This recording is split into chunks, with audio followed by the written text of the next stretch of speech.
Hi, everyone. Good evening to you, and welcome to a special live edition of Tennessee This Week. I'm Lori Tucker. Today, of course, is Election Day, and results are coming in from across our area. So I want to go ahead and, first of all, thank you for joining us here as we stream this on our website and, of course, on our app. But we also want to bring in our panel of pundits who are here to break down the big races we are monitoring. Joining us tonight, healthcare analyst Craig Griffith, Democratic Party Chair DeMonica Bryan, and industrial consultant Michael Covington. Thank you all so much for being here.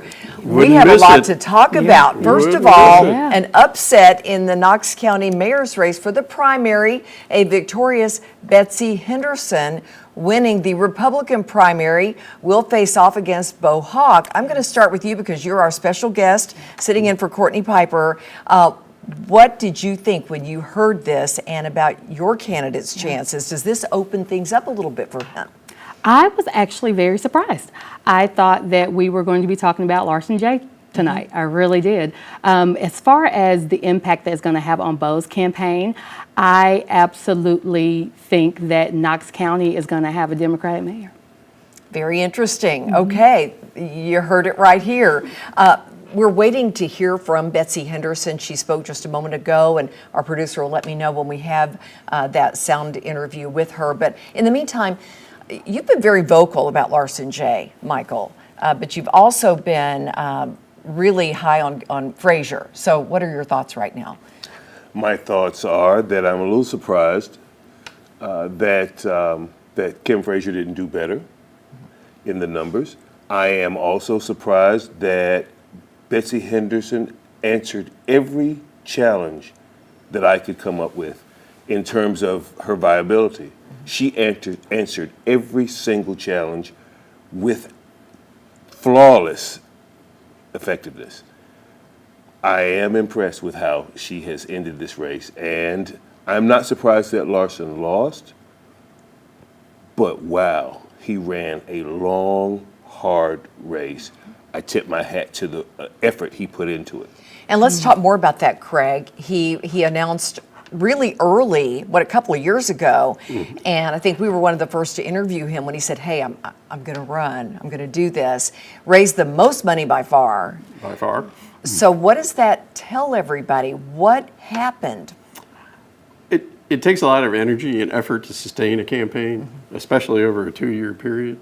You'll notice that was Betsy the last to get in the race? Kim was or the last. Kim Frazier was the last. They didn't get into it till maybe 6 months before the primary here. So it shows you that perhaps it's a more effective strategy to come in and do a serious hard campaign for that period of time versus trying to extend it over 2 years. I have to conclude that Betsy Henderson probably was the underdog when all the candidates got on.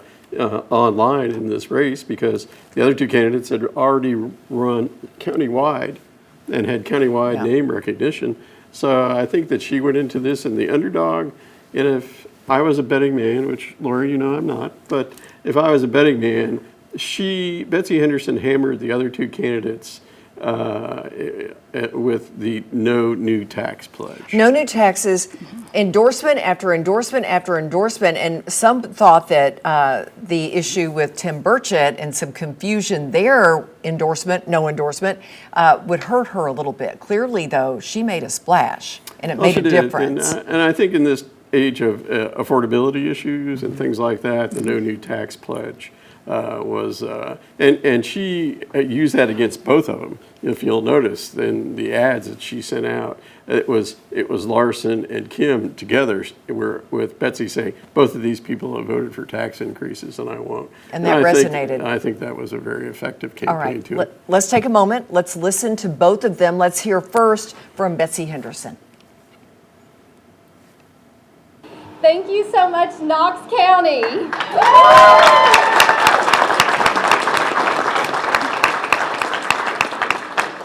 I am so incredibly grateful for your support, and I'm deeply honored to be the Republican nominee for the mayor of my home and your home, Knox County, Tennessee.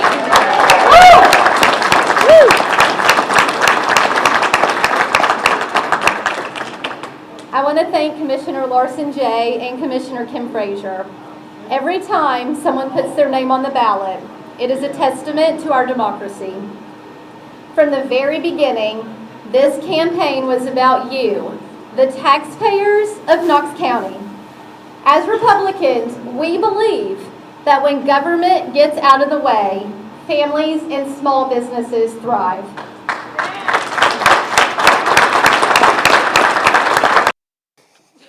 I don't even know how you start a speech like this.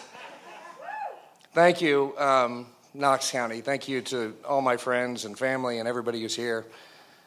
Well, tonight certainly did not end the way that we hoped, but I want to start by saying how grateful I am for all of you, for every single vote, for every conversation, for every handshake, and every person who believed in this campaign.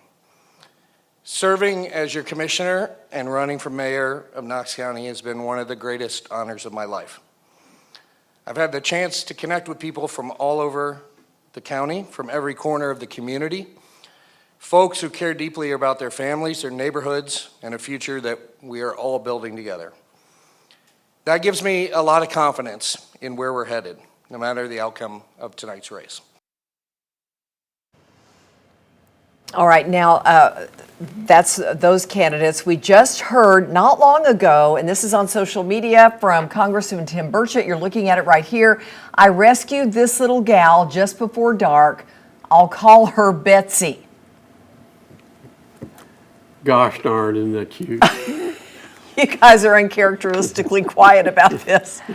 Well, what can you say? I didn't know where you were going with that. Right. Hey, just showed up on Twitter. That's his message. We just talked about the issue there with, was it an endorsement? Was it not an endorsement? He said, hey, I endorse the candidate who says no new taxes.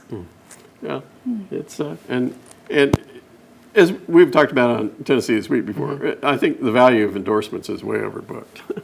I think that I'm not sure that the endorsement of either Glenn Jacobs, Tim Burchett, or any local political figures really played a significant role in this. And when you heard Betsy's acceptance speech there, you notice that she hit on those issues of low regulation, taxes, and that'll not taking the shackles off of small businesses so they can grow. And I think those are all the issues that really came much more into play versus whether Tim did or didn't endorse her. Well, what about the people you choose to help you run your campaign? That is so critical. And I will have to say, Larson Jay as well, but we got press release after press release. She's going to be here. She's going to be there. All very professional. They looked almost like a national campaign. And I went, oh, who's doing this? She has somebody who knows what they're doing. I think it's very important. You absolutely have to have a team around you that's going to not only present you in the best way, but to look professional and to look like you are up to snuff for the job. So I think that was very wise on her part. Betsy had a combination of male pieces that I think were difference makers. I think I'll have a better idea once I actually look at the final numbers. But Betsy had, in the last several days of the campaign, she had two male pieces that were really powerful. And so I think that helped her a lot. Male over TV these days. Male over TV. Hate to say it. But there was a lot of money spent on TV. There was a lot of money spent on TV. The money doesn't vote. But yeah, right. We've seen that. Yes. I often said that the person that raises the most money isn't necessarily guaranteed to win.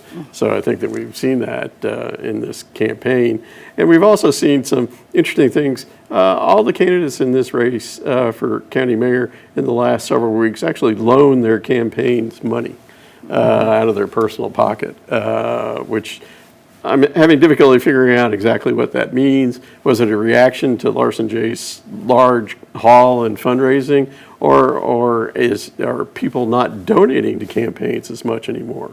Is it harder to raise money? I mean, we are hit every day with a million good causes that people want our money for, and so I'm wondering whether that shows that local races and local candidates are going to have a hard time raising money in the future. But it was Interesting point. interesting. Yeah. So, Also, given where we are economically maybe that could be a factor as well. We can circle back to this as we continue to look at this race and the upset tonight and looking toward the future in August. But I want to go to another big race, and that is Sheriff, Knox County Sheriff. Here is Brent Gibson leading right now by some 4,100 votes. David Amburn coming in second there. Mike Davis, and then Jimmy J.J. Jones, who held that position before with a very low number compared to the others. So what does this tell you all? This is not over yet. 32% of the vote is in. Well, I'll bring up on that 32%, that sounds like a very low number. But candidates have individuals at every polling place who report back to their office. And so we have a much clearer picture than just 32%. Otherwise, Betsy Henderson wouldn't have come out and said thank you, and Larson J. wouldn't have come out and said correct. They know what's going on. They know what's going on. So it looks like Gibson is going to carry the day on this one. And as we've talked about before, David Amburn was the candidate of the current sheriff, Tom Spangler, and he. In the beginning, about 6 months ago, the preferred candidate from that group of individuals in the sheriff's department was Bernie Lyons, who unfortunately passed away. And David Amburn, who is capable of being sheriff and is a very nice person, but got a little bit of a late start. And so Brent Gibson saw an opening. This former UT football center saw a hole in the line that he wanted to run through, and has done a very good job in doing it. And he's been in law enforcement for quite some time. His wife is as well. Yeah. But yes, there was that Vol connection and the Peyton Manning connection. So, it's and so I think that he was able to take that and move forward with a little bit of uncertainty coming from the Spangler camp on their candidate. So, congratulations to him. These races are always difficult to run, and he had a lot of signs. He had a lot of big signs out there because he's a big candidate. Yes. So it took a big sign to get him on it there. Well, so, congratulations to him. He had the largest signs, that's for sure. And let's talk about your thoughts on the sheriff's race and on the winner here. I think it goes to what's really happening in Knoxville politics. I think if we just based it purely off of name recognition, then it would be different. But I think where we are as a city, as a county, people are ready for new. People are ready for new blood. People are ready for something different, not the same old, same old. And I think that's reflective in the sheriff race. New, fresh, different, like Yes. you said. And again, we'll talk about August for a second, going to the mayor's race. What are you looking at? Because you have a new, fresh candidate as well in Bo Hawk.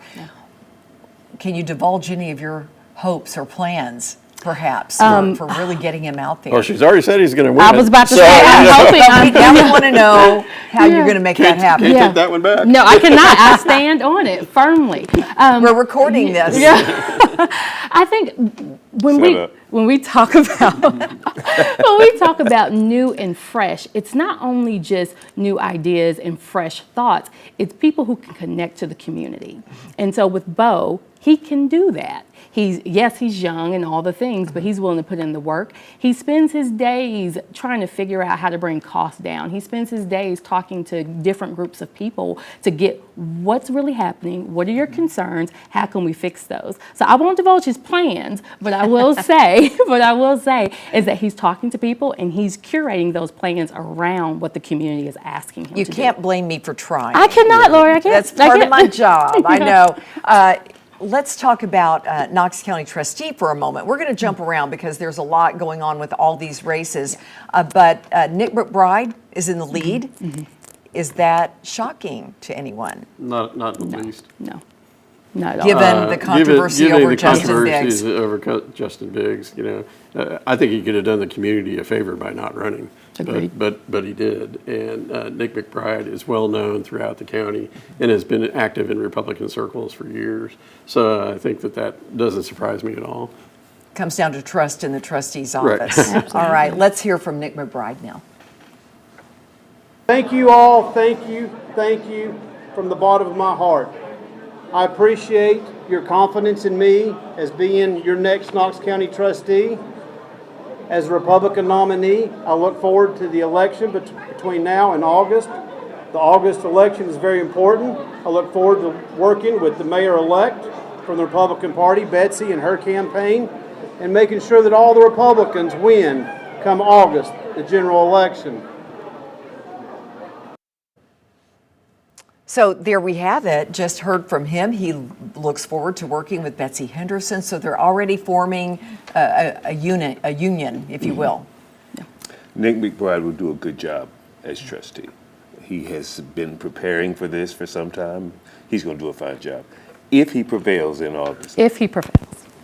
And he will. Okay. Let's see. You can only form a team so much, as we have found out in the Justin Biggs issues.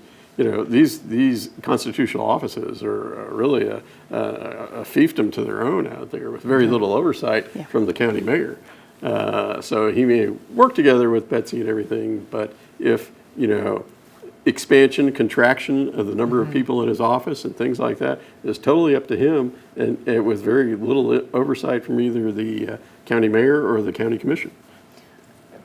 Do you think that will change? Oh, absolutely not. It's the way it's set in stone. That's why it's in the Constitution. So, But in terms of just having a closer working relationship, given what's happened in the past. In the beginning, I think that Glenn Jacobs and Justin Biggs had a good working relationship, and through the years with the scandals and the various constitutional offices that have occurred, you know, there's been no change to the way the offices are set up. Yeah. So, you know, I hope it works for the best for us all.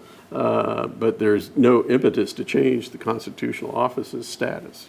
All right. We'll have to watch and see. We also have Knox County Clerk. Let's get those numbers up if we can. Here we have Richie Beeler leading by, gosh, almost 6,000 votes over John Whitehead, John Duncan III, and Rodney Lane. Any surprises here? I'd like to hear from each of you. No surprise. No. No surprise whatsoever. My question on this race is why John Duncan put his toe back in the political waters. Given the past. Given his issues that forced him out of public office, you know, earlier. I realize that the results of that trial were expunged and is not part of his record anymore. But we all have long memories. It's still there. It's still there. People know what happened.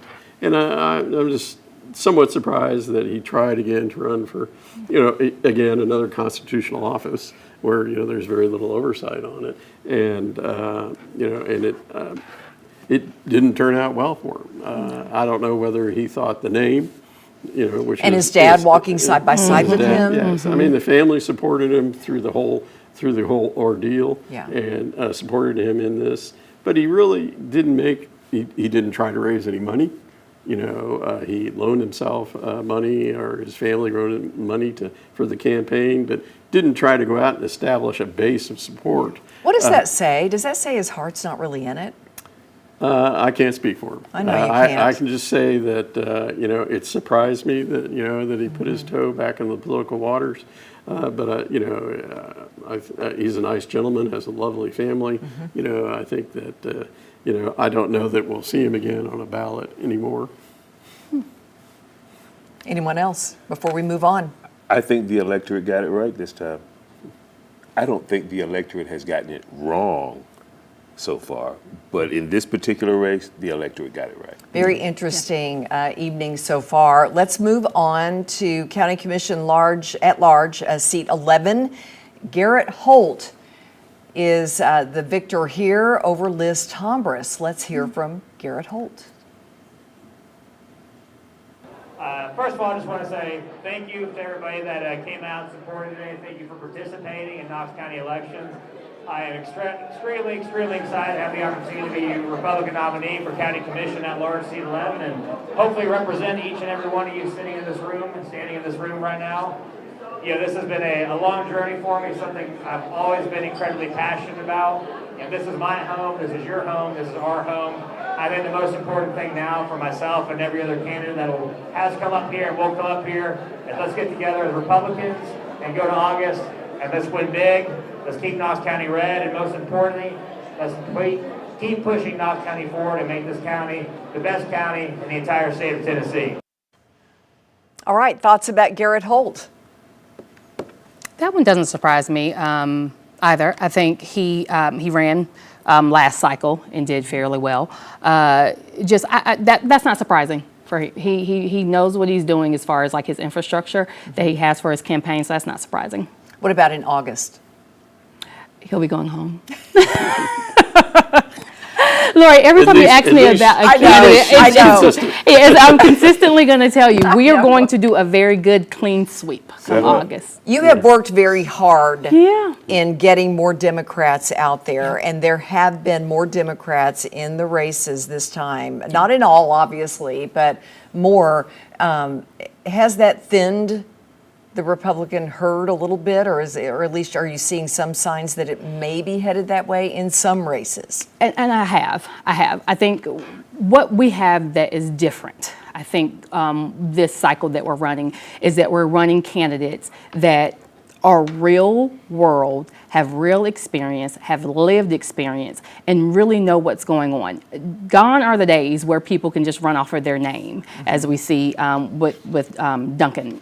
Gone are the days that people can run off of purely their name and their status or their family name. People want people they can relate to and that they can trust and that they know are going to do what's right for the community and right for the county. And so that's what we're seeing. So that's what gets me so excited, and that's why I am so firm on August is going to be a very good victory lap for the Democrat Party, because I think we're running some phenomenal candidates that are willing to do the work, they're willing to work for the community, and they are going to do this ethically. And listen to people. Yes. That seems to be the key here with Absolutely. a lot of these races. And I will say at this point in time that these Democratic candidates will do good inside the city limits of Knoxville.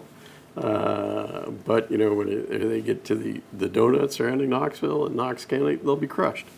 And that's just the way the politics have gone in this area for the last 4 or 5 election cycles. So, if you go back to some of the candidates, Renee Hoyos ran against Tim Burchett, a Democratic candidate, and she won the precincts in the city of Knoxville. But once you got outside the city into the county, the numbers were overwhelmingly Republican. And she ran a very strong campaign. Yeah, she did, and that's the lay of the land now. All right, I'm finding out here, we're about to hear from Knox County Sheriff-elect, apparently, Brent Gibson.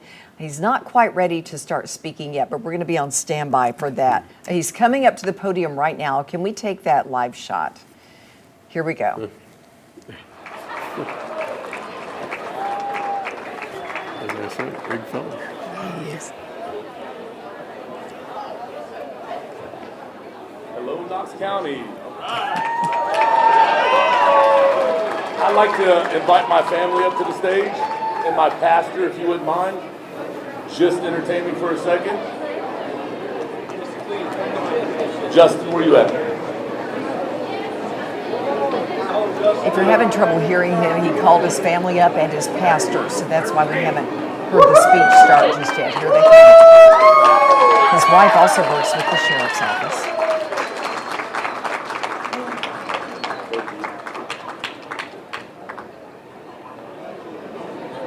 His What I'd daughter's like to there. do is ask my pastor to pray over us just for a second. Let's bow our heads and pray.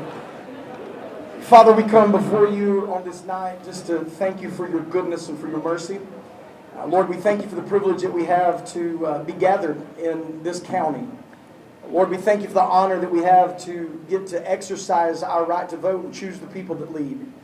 God, I want to take a moment to just give you all the glory and the honor for what you've done. Lord, I want to pray over Brent. God, I ask you to give him wisdom. I ask you over the next few months, Lord, as he begins to prepare his heart, to prepare his mind to take this office, that God, you would do in him exactly what his desire has been. Give him the grit to lead this county with a firm conviction to exercise the law and to be used for your honor and glory. God, give him enough grace to walk into people's lives on the worst days of their life, show them empathy and compassion, and meet them at that moment in their life. And Lord, as our head lawman, God, I pray for the men and women that serve with him week in and week out. I pray that you put protection around our officers. We know all too well the dangers that are posed in this job. And God, I just pray that you would use him above everything else. I pray that you'll use him for your glory. God, remind him of who it is that he belongs to each and every day that he suits up and goes to work. And remind him every single day that as he leads people, he must look to you for his wisdom and his leadership to lead them. Thank you for what you've done this night. We'll give you the praise, the honor, and the glory. In Jesus' name we pray. Amen. Hey, listen, there's a long list of people I need to thank, and most of these people are in this room, and you guys know who you are. But Reagan Biddle, Michael Biddle, thank you so much, all right? All of the crew that helped me get to to this position now, you guys know who you are, and I'm so proud, and so proud to call you guys my friends. We got a lot of work to do. It's going to be fun. We're going to have a great time at the Knox County Sheriff's Office. I'm looking so forward to it, and I see some Gibbs fans out here. Hey, coaches, love you guys. Appreciate your support. Thanks a lot. I want to say a big thank you to my girls. These guys were at the polls every day, door knocking with me, doing all the things that I didn't want to do, and I appreciate them so much. And then to my wife, you know, she's my rock, and I appreciate her. I couldn't have done it without you. Thank you so much. And I don't know what else I'm supposed to talk about. I know I forgot somebody, and I'm sorry. But I plan to work hard. I'm gonna come to work the very first day, and we're gonna work as hard as we can. And we're going to do right by Knox County. I promise you that. Thank you guys so much.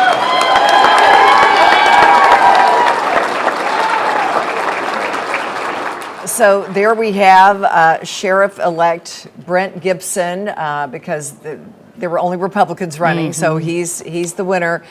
Let's go over, okay, David Ambern was endorsed by Sheriff Spangler. They were very close. Jimmy, J.J. Jones with the old guard. So this, again, we were talking about fresh faces, new faces in terms of the public, although Gibson has been with the sheriff's office for a while. But what does that tell you? He overcame not getting the sheriff's endorsement. And I thought that was impressive. When you run in the face of that kind of an endorsement, which is very influential, Brent Gibson ran a strong campaign, and I started to believe more in him as the days led up to the actual early voting, and his last mailing with him in his football jersey, him over the football, snapping it to the quarterback. For volunteer fans, that meant something. He was also very public. He was everywhere. Any parade, you saw him walking and had a ton of people. He was out and about and really working it. Campaigns matter. Yeah, they do. And he campaigned hard, did a lot of, as we call, shoe leather campaigning, getting out and meeting the people, going door to door. And, you know, and I think as you saw, he has a commanding personality. Yeah. You know, so kind of like, you know, our criminal court judge, Tim Irwin, who used to play football here in Minnesota. And they just have commanding personalities. And when they talk, you listen.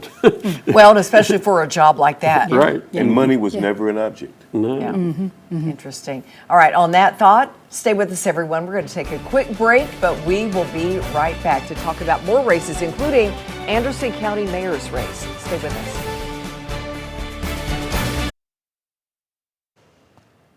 Welcome back, everybody, to a special live edition of Tennessee This Week. We are covering an exciting evening for the primary races here in Knox County, but we're also covering other counties in East Tennessee. Virtually all counties have a sheriff's race and a mayor's race. We want to take you now to Anderson County, and Terry Frank, the longtime incumbent and the perceived underdog, Josh Anderson, is doing well. This is closer than you think. Look at this. 57% right now for Terry Frank, 43% for Josh Anderson. So this thing isn't decided just yet. A lot closer than it should be. Right. This was supposed to be about term limits, but it's Right. not. It's not going to boil down to that. And I But think yet, is it? That's the thing. Terry Frank was for term limits. So there has to be another issue there that we're not getting. What do you think it might be, Craig? Well, at only 4,000 votes, Yeah. and it's really kind of hard to We draw can't even talk about conclusions, who is going to you know, come. But yeah, the it main was issue is that Josh Anderson is doing way better than people thought he would. Well, we'll have to see in the end whether he continues that momentum. But, I think that, term limits, people talk about term limits all the time, about it getting term limit laws, but yet the voters have term limit every election. They can vote out individuals they think that have been in office too long. But, that rarely happens. The power of incumbency is very strong. And I think that that in the end, that's what the incumbent will probably win in this race. No Democratic challenger in this one. So this primary obviously is crucial in this race. And yeah, the campaign, I took some notes earlier, through the season, handling growth, school, library issues, the normal things, county's financial health, prioritizing small businesses. That's important to a lot of people. And a late issue has come up in Anderson County concerning the redrawing of the congressional districts in the state. Absolutely. That all of a sudden Anderson County may not be back with their guardian angel, Chuck Fleischman, in his district, a man that's done great work for the Oak Ridge facilities and in the nuclear facilities in East Tennessee, and all of a sudden he might not be representing that area anymore. So if it obviously not an issue in the primary, Right. But it certainly will probably be an issue that comes up for the general election. But in the sense that there is no Democrat running against Right. her. So but it'll be an election issue, I'm sure. Yeah. And it's still top of mind. Right. People talk because of the resurgence in the talk of nuclear power and all the projects going on out there, of course. We also want to talk about Knox County Judge for Division 4, Andrea Klein and Rhonda Lee. And Andrea Klein is well ahead of Rhonda Lee, at least right there, 93% in. And I believe, are we going to hear from Andrea Klein? Let's hear from her now. Got a big family that's coming up on this stage, and I'm so thankful for all of these family members and all of these friends and supporters. It has been an exciting and fast ride, and I'm so thankful for all the voters, for the supporters, for all the folks out there who came out and helped. And I don't even know some of you folks I don't even know, and I appreciate you. I can't even tell you how grateful I am. I'm so honored to be able to carry on as your Sessions Court judge, and I am super excited to start campaigning tomorrow to win in August. Thank you all so much. I really, really appreciate you, each and every one of you. Thank you. And Andrea Klein has certainly made the rounds as well. We have seen her at many business meetings. She's been at about 5 that I have been a part of, really getting out there, introducing herself to people who don't already know her. And she, of course, is hoping to fill the seat from the retiring Andrew Johnson. Yeah. Well, as we mentioned on Tennessee This Week, on many occasions, that when she was appointed to this position as the interim judge, it was an administrative decision that county commission had to make. Right. And they looked at the resumes of both individuals, Rhonda Lee and Klein. And Klein had 20 years experience in the prosecutor's office. She came up with programs to help elder abuse suffer victims. She was on paper a much stronger candidate for the position, and I think that's why County Commission went with her to fill the interim position. But of course now you moved into a political race. It was no longer an administrative. It was about getting out and getting votes. And I admire her because she had to transition from a prosecutor to being a judge, as well as transitioning from being an appointed position to a political position. So she had to learn how to be a judge and had to learn how to be a candidate. And no easy feat. There's a learning curve for both. For both. So, and she appears to have done a strong job at both. So, talking to lawyer acquaintances of mine downtown, there was real question about how this race was going to go. But she appears to have, she was ahead by 2,400 votes, I believe, in those last numbers we looked at. So a satisfying victory for any political candidate. On this program, I remember making the challenge to Andrea Klein that being appointed is a lot different from actually being a politician and running a race and winning it. Judge-elect Klein stepped toward a curtain and just stepped through it. There was no transition for her. If you saw her a week after she got in the race, she looked like a polished politician from day one. I noticed she had that knack and ability. Early on, she was very goal-directed, very confident that she was the best person for the job. And every step along the way, right down to yard signage, she looked like she had her A game from day one. All right. I think that speaks to your point you made earlier, Lori, is just making sure that you have the right people around you and in your camp and running your campaign. So Critical. All right. Let's move on now. We haven't talked about this yet. This is another race that a lot of eyes have been on, and this is County Commission at-large seat, District 10. And here are the results with 93% in. Justin Kofer leading right now by 857 votes over Kimberly Glenn, who is the PIO for Knox County Sheriff's Office, and Ronnie Rochelle with 16%. So word around town, around the county, was that Kimberly Glenn might have this in the bag. But Justin Kofer has done very well, and he's been very active on social media. And we had him on this program as well. Right. We had Ronnie Rochelle. Kimberly Glenn never did say yes. Didn't take up your offer to come on? Did not. All right. Did not. So- Did not exactly say no. It just never happened. We kept Right. trying to get in touch with her. So, what say you about this? Well, as you said, we had them all on, and Justin was very presentable and did a really good job of articulating his positions that he had on the various issues facing the county. And Ronnie Rochelle was on last Sunday on Yes. our program. And it was the first candidate to actually bring us a packet of information on what he would do to address the issues facing Knox County, from road paving to the debt bomb that's coming up. And so he was a very capable person. And I think that, again, with some of the candidates that we've talked about, there were some issues in the past for Kimberly Glenn where she had gotten some reprimands from the sheriff for conduct during incidents, especially in the old city. So I think there's some baggage from that came along as well. So, congratulations to Kofer. I think he ran a good campaign, and we'll see if it holds up for the, what are there, 7% of the vote still out. So, And it's still close. But when we had him on, it seemed that he was really trying to relate to the people. Very folksy, very, hey, I'm in your corner. I just want to do what's right. I have not watched this race very closely. I really did not think that Kimberly Glenn would be challenged by Ronnie Rochelle or Justin Kofer. I really thought she would run away with this race.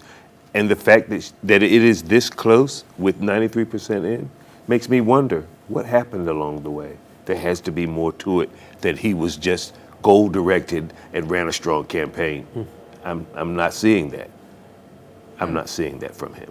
You know what it shows you too, voters, every vote counts. Every vote does This is count. still very close, so anything could happen, right? I mean, we still have a little ways to Yeah, go, but but- it looks like he's going to yeah, take again, it. each one of the candidates has their poll workers Their internal out there. polling. Well, I don't think And these just people. there. I don't think these people do any polling. You don't but think so? I don't think so. Not with their limited You might, resources. you never know. And but they have their people at each precinct, so They have an idea. They have an idea of what's going on. So What about you? You've kept up with this. What do you think? I think it's an exposure thing. I think it's the Brett Gibson effect. Like when people are out and they see you, that visibility, people feel like they can relate to you, and they feel like that if you were to be their elected official, they will have access to you because you were being accessible during the campaign season. So I think it's just a visibility thing. And we did not see much of her. Now, we saw some campaign literature and things like that, but in terms of visibility, out, shaking hands,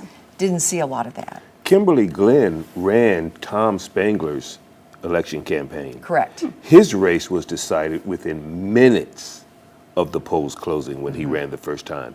And Glenn Jacobs was on that ballot as well, as was Larson J. and Justin Biggs. And J.J. Jones. And J.J. Jones, but he fell out really quick on election night. Kimberly Glenn knows how this game is played.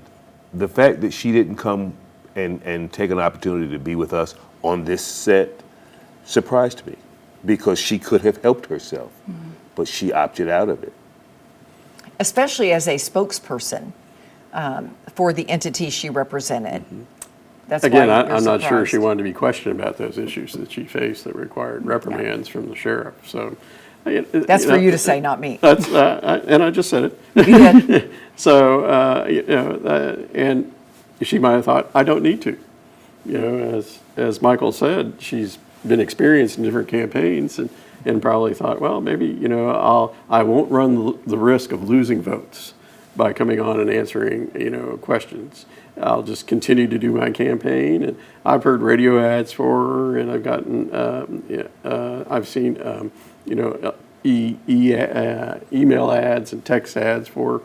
So, it's a calculated decision she made, I think, because she also didn't come on this show, but also didn't respond to Compass questions for their campaign profiles of the different races. So it was a pattern, and that's just, as you say, my opinion, I think, and she made the decision, I don't need that type of media exposure. I need to get out and knock on doors and do things like that. Well, this is, every commission seat is important, but this one at large represents Knox County. Yes. You can do a lot with this, and you represent a lot of people.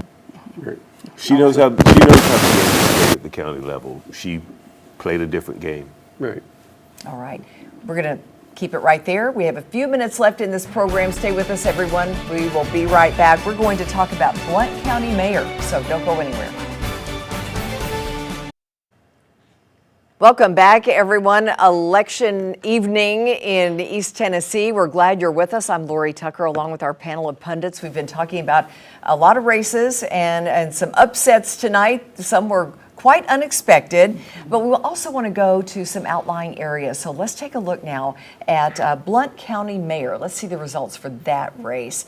And we have Jared Anderson leading by some 5,200 votes over Jerome Moon, Brett Coulter, and Brad Bowers. So those are the results there. 100% in. So this is the GOP primary for Blount County Mayor. The winner of that primary, Jared Anderson. Let's move on now. And we have the Sevier County Mayor's race. Sevier County Mayor, GOP primary. Well ahead, this is Brian McCarter with 73% of the vote over Jerry Grubb with 27%. And we also have Roane County Mayor results to bring you up to date on those. And this is Wade Cresswell over Brian Mullins. So that's 100% as well. So that's the GOP primary for Roane County Mayor. So those are some of the results there. Let's talk about the biggest upset that you have seen. What surprised you the most? We'll start with you. Or did anything? Well, Betsy Henderson. Yeah, I mean, for sure. Obviously, as I said earlier, I think she went from the back. It was kind of like the Kentucky Derby. The horse that was at the back of the pack came all the way to win it. And I only say that because I think she was a member of the school board. Still is a member of the school board. But she got into a little trouble there. Yeah, there was issues. But, with the other two candidates already have run countywide races, you just had to say, well, she has the least name recognition of all of them. And look at the numbers here, you guys. Almost 20,000 votes to Larson J's, the people everybody thought was the front runner, with 13,800. Not even close. So, and that's why I said earlier about the no tax pledge that she took, and she hammered both Frazier and Jay with that issue for the last 3 months. And so I think, and with affordability issues being front and center, people didn't want to pay any more taxes. But she is now the nominee of the Republican Party. Probably has the inside track to be elected Knox County mayor in August. And this is the fun part. She'll have to start governing if she wins, and make some very hard decisions about spending, about what to do with the debt problem that the county has. So it'll be that's when the difficult decisions come in. So we'll see how she does in office if she's elected. And let's talk first about August and keeping things fair. Let's talk about the Democratic candidate, Bo Hawk. What does he need to do next? I think he needs to stay focused on affordability, which is one of his top priorities. I think when we look at races, even across our country, affordability has been a big issue for everybody. And he's in the thick of it. He's in that age range that is really trying to figure out how they're going to live and figure out how to purchase a home and all the different And he's things. in that position. He has said, I'm renting right now. Yes. I know what you're going through. Yes, and I believe that he has a plan. Of course, I won't share it, but he has a plan to make sure that he's addressing that affordability. So if he stays focused and he continues to run his race, how he's been doing so far, which is out in the community, shaking hands, talking to people, making sure that he's accessible, making sure that he's in the community listening to people, he's going to be just fine. Michael. I said this when we were talking about Brent Gibson. I said that he had a mail piece near the end that was really, really effective. During the pendency of this mayoral campaign, I have received hundreds of thousands of dollars worth of mail from one candidate. I keep every single piece of that mail, and I stack it up, and I can take a calculator and tell you how much money was spent countywide on each one of those mailers, and be within $3,000 or $4,000 easily. Betsy Henderson had 2 mail pieces that looked like they nullified hundreds of thousands of dollars worth of mail on one day. On a single day, Betsy Henderson turned that race in the direction that it went in. And I think those mail pieces nullified hundreds of thousands of dollars worth of mail. You agree, Craig? Sure. I mean, the top fundraiser doesn't necessarily win. So it's how you execute your campaign and the stances you have on the issues. And I've been texting here tonight during the program with political friends, and they all seem to pretty much agree that the no tax pledge was a message that resonated with many people and probably swung the race in her favor. So, the wheel tax, did that hurt? Back and forth on the wheel tax, did that hurt Larson J? Well, I don't know that anybody Is that big enough? Yeah, I don't know if anybody would say that, I'm for a wheel tax. So, No, that's true. But did that hurt him? I don't think so. It didn't turn out the way he wanted it, I don't think. But in the end, with such a decisive vote total that Betsy had, it had to be an issue that really resonated more with everyone, such as taxes. I want to talk about turnout, because the turnout was higher than a lot of people expected, the highest in several years. What does that say about what people are thinking right now? Yeah, I think people are tapped in. It's not business as usual. It's not, we'll vote on presidential election years. I think people are really tapped in because their everyday lives are being affected on a local level, and people are waking up and want to change. Voters voted their conscience in this election, and they had a lot to review. There were a lot of candidates. There were a lot of candidates on the ballot to try to discern. And I think the electorate got it right. The electorate is getting more conscious about what they demand from candidates. And I think the candidates delivered good messaging. And I think the electorate received that message, and it manifested itself at the polls. We've been talking about the big races here, but we can't ignore school board. That's so important. Let's take a look at some of those results here. Obviously, Charles Frazier, the only candidate there in the GOP primary.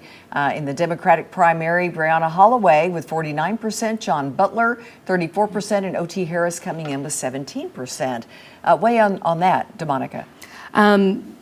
Until we get all the results, and of course, as the chair, I can't necessarily endorse anyone, but I will say this is showing me that we are in the vein of new blood, new voices, new people, and new ideas, and people who are really ready to do the work. So I think that's just reflective of those numbers. You're smiling. Yeah. All right. Let's take a look at some other. Do we have other school board races? Here we go. District 4 GOP primary, Ashley Sartell. Coming up next here in the District 4 Democratic primary, Catherine Bike. Of course.